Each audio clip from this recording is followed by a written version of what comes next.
Hamıya salam, kanalıma xoş gəlmisiniz. Bugün sizlərlə qonaq gəldiyi zaman süfrəyə tez bişirib hazır qoya biləcəyiniz və yaxud uşaqlarınızın məktəbə sumkasına qoya biləcəyiniz bir reseptlə gəlmişəm. Birinci reseptidir, xanımlar. Keçək ərzaqlarımıza. 180 qram ət, 3 yemək qaşığı yumru düyü, 1 ədəd yumurta, yarım soğan, mənim ətim az olduğu üçün soğanı az istifadə edirəm və lavaş. Onu deyim ki, yumurta və yumru düyünü qaynatmışam, hazırdır. Keçək soğanımızı doğrayaq və qiyməmizi düzəldək. Soğanımızı xırda-xırda doğrayırıq.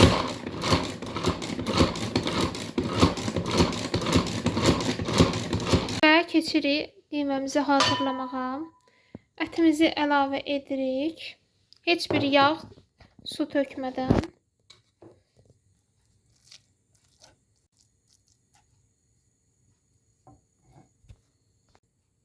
İçərisi topa-topa qalmasın deyə tez-tez qarışdırmaq lazımdır.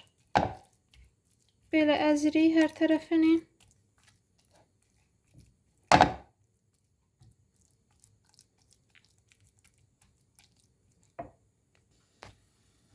Gördüyünüz kimi ətimizin rəngi dəyişir və çeviririk.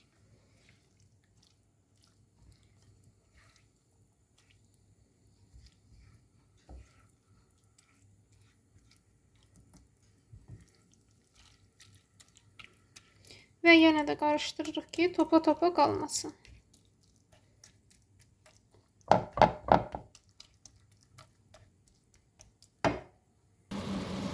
Ətimiz pişməyə davam edə-edə içərisinə soğanları əlavə edirik və qarışdırırıq.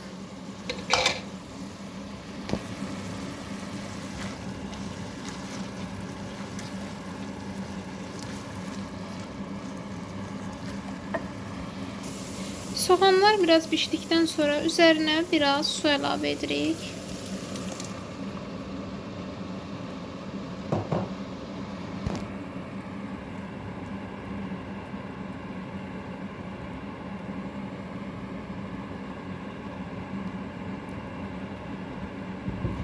Və suda pişməsi üçün gözləyirik.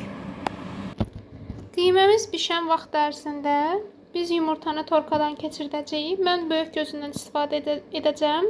Siz istəsəz daha xırda gözündən istifadə edə bilərsiniz.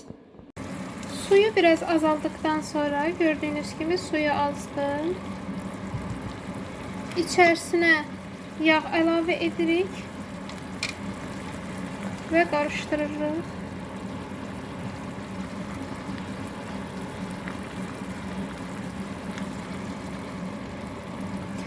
Daha sonra içərisinə biraz duz,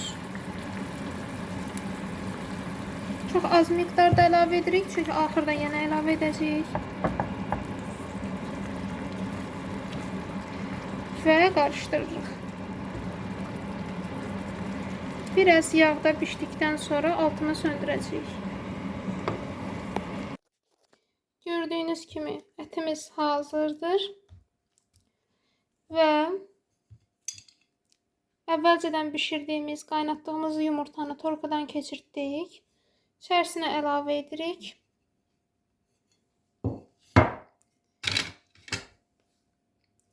Və qabaqcadan bişirdiyimiz yumru düyülər. Onlardan da azar-azar əlavə edib qarışdırırıq.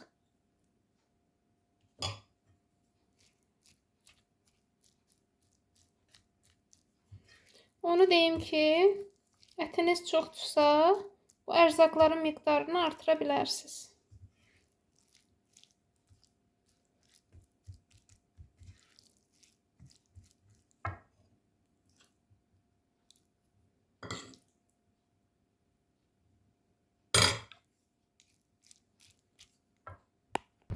Bütün ərzaqlarımızı qarışdırdıqdan sonra ədviyyatını əlavə edirik. Bura gedir duz, sarı kök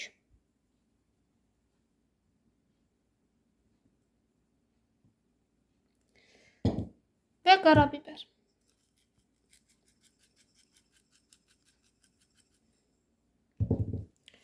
və hamısını qarışdırırıq. Hər bir ərzaqımızı qarışdırdıqdan sonra lavaşımıza götürürük. Mən böyük lavaşdan istifadə etmişəm. Siz istəsəz marketdə satılan dairəvi lavaşlardan istifadə edə bilərsiniz. 2 qatdalayıb buradan kəsəcəyik. Gördüyünüz kimi lavaşı kəsdik və lavaşın 2 üzü var. Daha az bişmiş və daha çox bişmiş. Biz daha çox bişmiş üz hissəsinə hazırladığımız ətini əlavə edirik.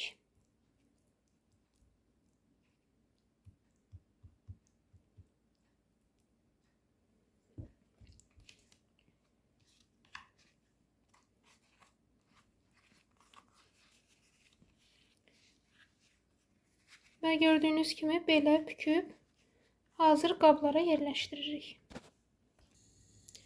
Bilinciklərimizi bükdük. Əlimdəki ərzaqlarla 10 ədəd bilincik alındı. Tavamıza yağı əlavə edib qızdırırıq. Yağ tam qızmalıdır və daha sonra bilincikləri tavamıza qoyacağıq. Yağımız tam qızdıqdan sonra bilincikləri əlavə edirik.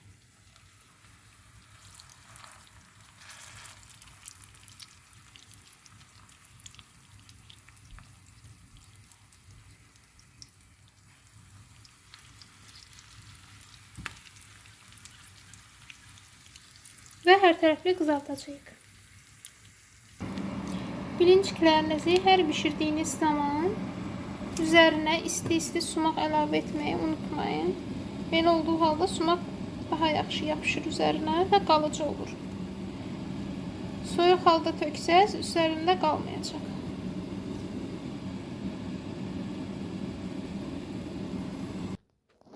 Gördüyünüz kimi bilinciklərimiz bişdi. Bunları çox qızartmağa ehtiyacı yoxdur. Bişirən hər bir kəsə nuş olsun.